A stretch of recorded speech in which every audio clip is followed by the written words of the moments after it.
Hello and welcome to another episode of the Paperstac Snackables. Today we have something that has been requested by somebody who's been watching the videos. Really? Yeah. This is actually a request. So people do actually leave comments and actually ask questions. Can you cover these things? So they are interested in non-performing notes. They wanted to know more about the process. I think in a previous video we were talking about systems for.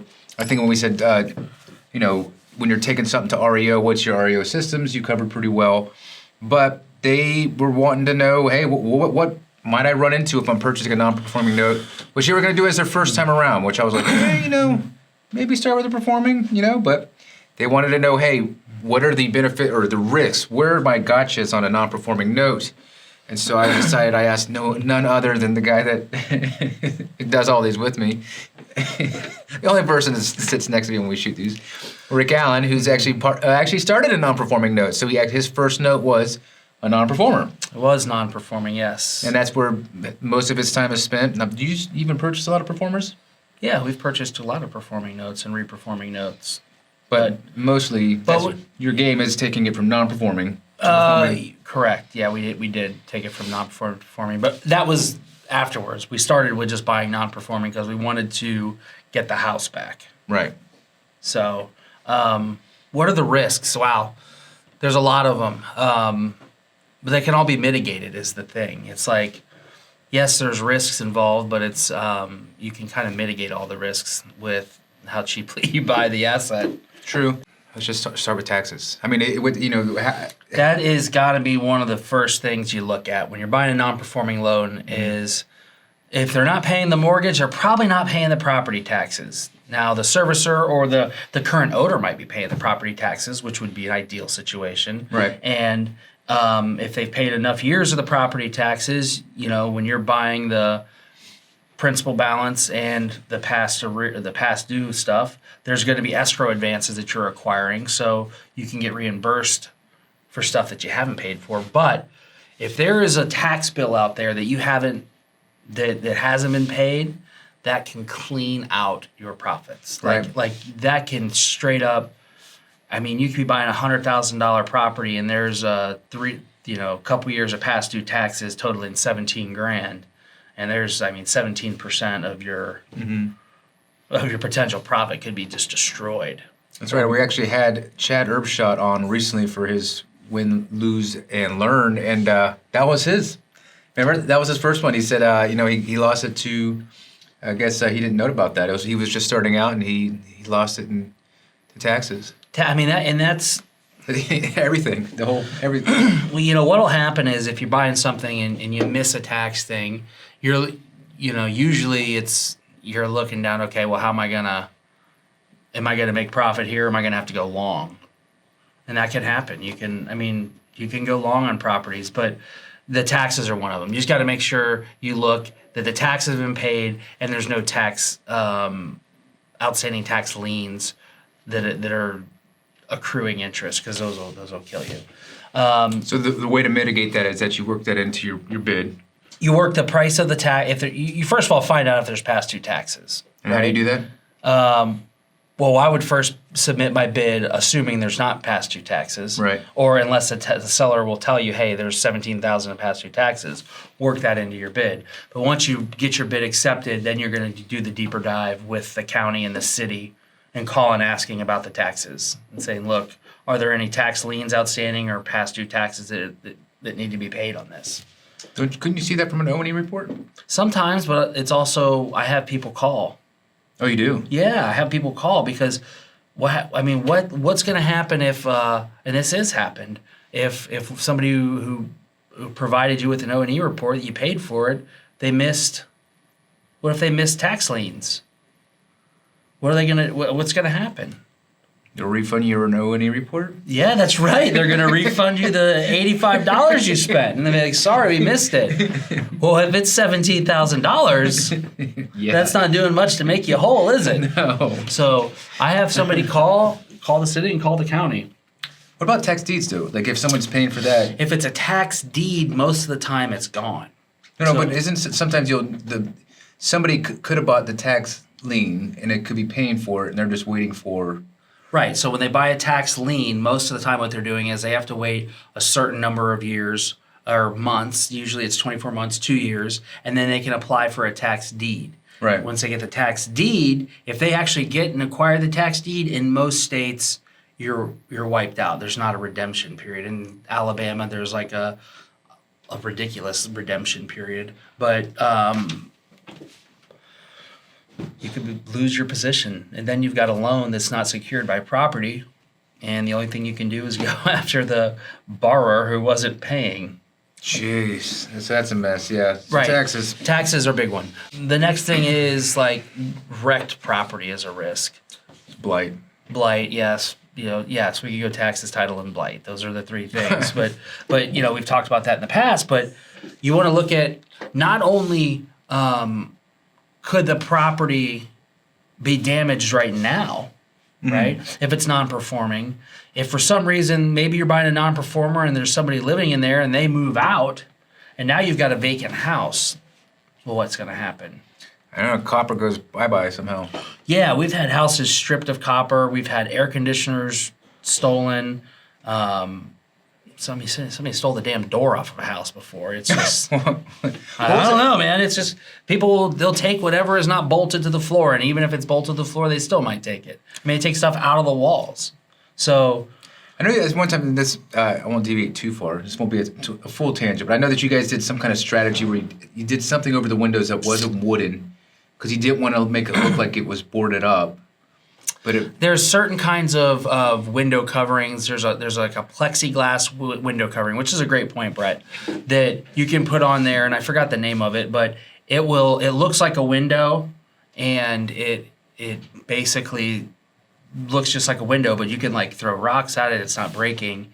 And the reason for that is because if the windows are boarded up, it's just like a red flag on the front door. It's saying, hey, this house is vacant.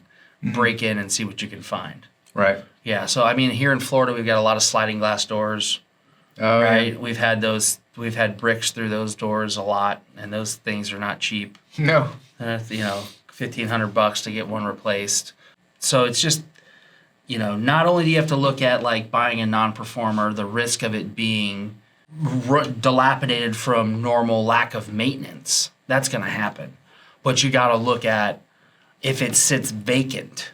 Right. What's going to happen? Like it's it could be 13, 14-year-old boys who are just using it as a clubhouse. And they're like, what do they do? And that happened to us right here in Groveland, Florida. Mm-hmm. I remember that story.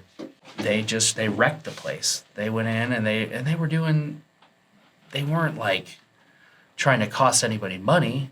They were just doing what 13-year-old boys who were bored doing in a small town. They found a house that was vacant in the middle of the foreclosure crisis, and they went in there and they caused a lot of damage. Yeah. Yeah. Unfortunately, we had insurance on it, and one of the parents gave us money, but the rest of them didn't give us money, and they... That sucks, man.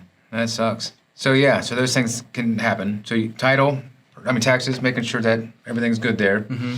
Making sure that the house doesn't get destroyed. Right. And then lastly, or third, I guess, would be the fact of, didn't you buy it from somebody who owns it? Or were they on the title? Who? The person you bought it from, well, I guess then that's not a non-performing issue. No. No, it's not. That's a different issue.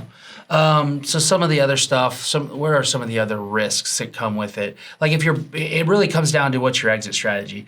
If the risk of your exit strategy is, look, I'm going to get in there, it's still occupied by the owner, I'm going to get them performing, turn it around, I'm going to collect some past due money from them, and maybe you pay a little bit more for it, and then they're like, no, I don't want to pay, I don't want to keep this house, I'm going to go ahead and leave. Yeah. Or another thing is the outside of the house can look good, but the inside of the house can look terrible. Right? There's no way to know that. And there's no way to know that. Or if you're up north, there's basements. And guess what? If you have a basement, guess what it does? Collects things. And water. It leaks. That too. Basements leak, and then they can lead to foundation issues. So there's tons of little issues you can't really see on the exterior, but like foundation issues are huge. We've ran into a couple of those, and those things they'll kill you. They will just destroy your profit. I mean, they're fixable though, right? Or no? Everything is fixable, but At what price? Right. At some point, you got to say, look, if I paid 25 grand or I paid $19,000 for a house that's worth 60,000, you're like, well, I bought the asset for 19 and it's worth 60. I'm at what? 33%? That's a great deal, right? That's a good deal. And then I get the property back and it's like, I got $35,000 worth of renovations that weren't supposed to be there. Right? Yeah. All of a sudden, you're like, well, now I'm at 55,000. If everything goes off without a hitch, there were no taxes, no carrying costs, no anything else along the way, no bankruptcy proceedings I had to file, and so you gotta understand that, like, oh man, things like rehabs on small houses can kill you. Yeah. Yeah, they can derail you. It can because you.